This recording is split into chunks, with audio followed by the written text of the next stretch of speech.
В Центре культурного развития Магаса прошел молодежный патриотический форум «Долг каждого». Инициатор проведения – Народное собрание республики, а в роли организаторов – Комитет по делам молодежи региона.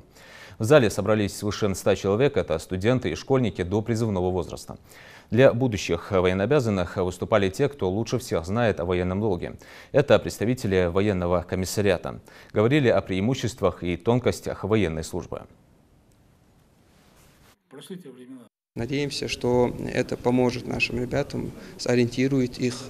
Кроме этого, в рамках сегодняшнего форума у нас проходят и мастер-классы по сборке, разборке автомата. Идет выставка спецсредств и оружия.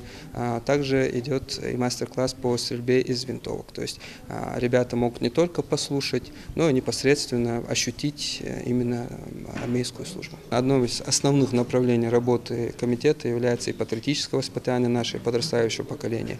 В рамках данной деятельности мы совместно с ГБУ «Молодой патриот» и Юнармией Республики очень много мероприятий проводим в течение года.